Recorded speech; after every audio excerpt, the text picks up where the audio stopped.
Perhatikan. Siap mau dengar? Siap mau dengar? Siap mau dengar? Perhatikan, ini kitab abad keempat. Setelah kita baca nanti, kita akan kasih shock terapi tegangan tinggi terhadap Imad dan pengikut-pengikutnya Imad. Kita akan beri shock terapi nantinya. Al-Haddad dari Alawiyin, Al-Hamid dari Alawiyin, Al-Attas dari Alawiyin, Al-Jufri dari Alawiyin, Pak Hashim dari Alawiyin. Banyak para pihak, hampir mayoritas wali-wali di Indonesia ini, di dunia ini 60-70% Alawiyun. Ini yang dinafikan, ini yang diingkari. Galil adab, biadab itu kelompok-kelompok Imad itu. Saya berjanji nanti saya akan kasih shock terapi tegangan tinggi terhadap mereka. Jangan macam-macam. Anda telah membangun harimau tidur. Kami akan buat goncang nanti dunia ini gara-gara sampean. Kita ini tidak gila hormat. Tapi pada saat dia mengatakan Alawi Jahannam, Alawiyin Jahannam, tunggu.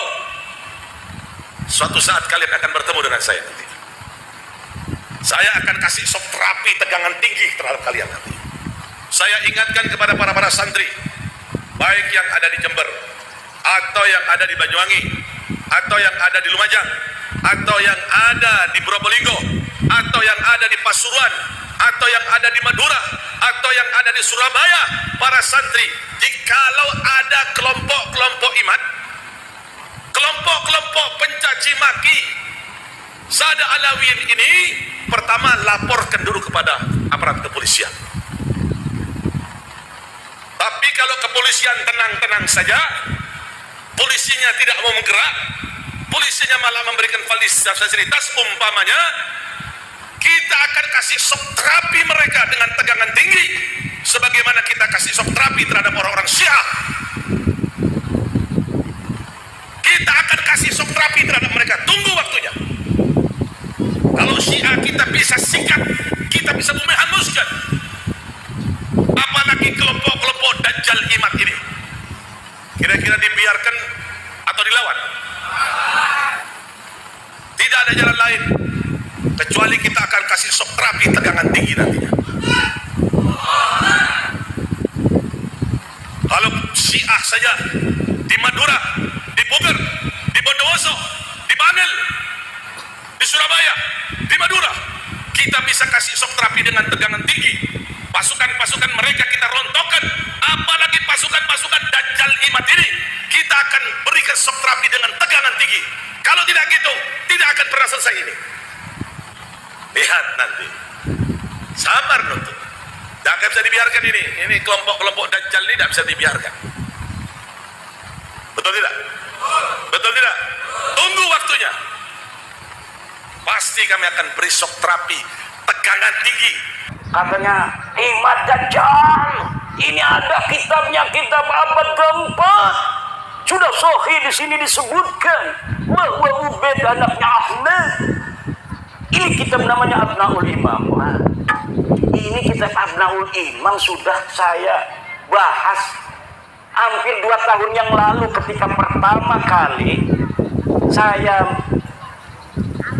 mengeluarkan tesis saya.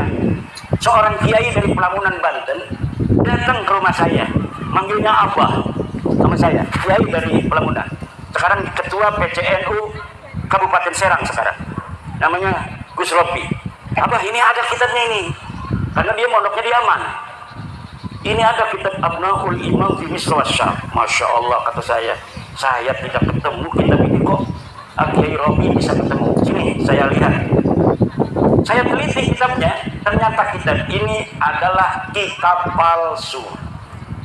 Baru dicetak tahun kemarin, tetapi mengatasnamakan tahun 473 atau 37 Hijriah. Ternyata kitabnya itu, kitab aslinya 20 lembar. Dikarang oleh orang yang ada di tahun 199 Hijriah. Hanya menerangkan anaknya Sayyidina Ali dan cucunya Sayyidina Ali, abnaul imam fi Misra wa Syam al-Hasan wal Husain.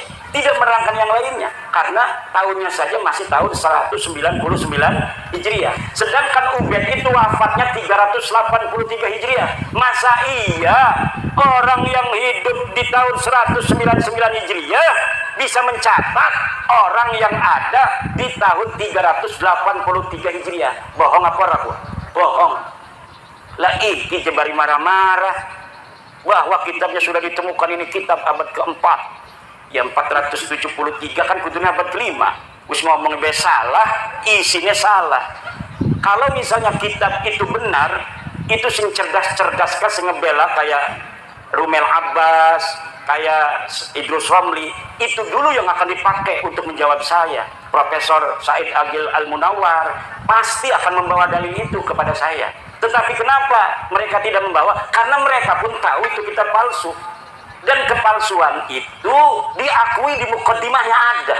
Mukaddimahnya ini kitab dikarang pada 199, tetapi kemudian ditambahi pada abad ke-12, ditambahi lagi pada abad sekian, ditambahi lagi oleh yang terakhir Yusuf Jamalul Lail yang baru wafat beberapa tahun kemarin. Lah itu kitab Murtadha Az-Zabidi yang katanya adalah menetapkan dan mengisbat Ba'alwi, itu kitabnya juga palsu. Kitab palsunya dari mana sih? Dia tahu aja kalau palsu. Karena pencetakan itu biasa dicetak itu menggunakan jasa peneliti.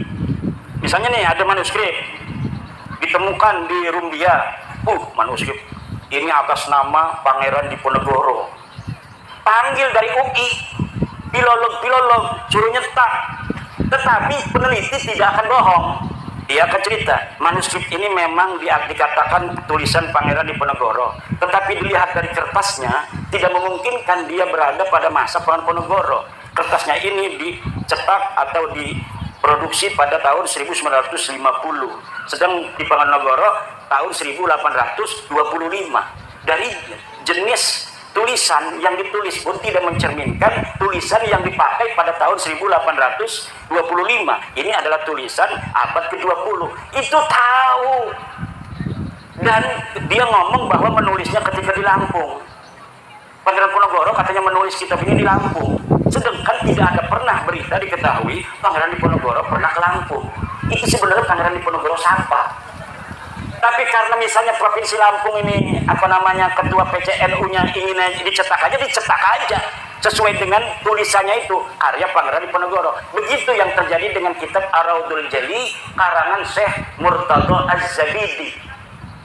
Coba beli kitab Ar-Raudul Jali karangan Syekh Murtadha Az-Zabidi, cetakan Yaman Darul Fatah. Itu dari mukaddimahnya sudah jelas bahwa manuskrip ini tidak ditemukan sebelum keluar, dicatat, disalin oleh Hasan Muhammad Qasim. Ini orang abad 50 tahun yang lalu, dia baru meninggal 50 tahun yang lalu. Katanya dia menyalin dari tulisan seorang yang bernama Abdul Mu'ti Al-Wafai yang berada di Khazanah Al-Wafaiyah Mesir. Tetapi sekarang manuskrip yang ada di Wafaiyah Mesirnya sudah hilang. Premen yang bisa nyatet barang terus bisa hilang itu. Kenapa begitu? Itu bukti bahwa sebenarnya manuskrip itu tidak ada sama sekali.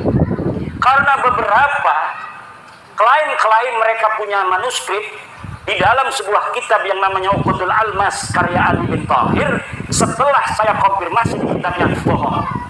Misal bahwa Imam Ahmad bin Isa berhijrah dari Basrah ke Yaman, disebutkan oleh Imam Al-Ubaidili di dalam kitabnya. Saya buka kitabnya Imam Al-Ubaidili, tidak ada keterangan itu. Kemudian bahwa Ahmad bin Isa bergelarnya tidak pernah ada Al-Abah dan An-Nafah. Gelarnya menurut dia hanya Al-Muhajir. Ternyata tidak seperti itu. Kitab yang dia sebutkan tidak menyebutkan An-Nafat. Saya lihat ya yang bergelarnya An-Nafat, tukang minyak. Yang satu lagi bergelarnya Al-Abah.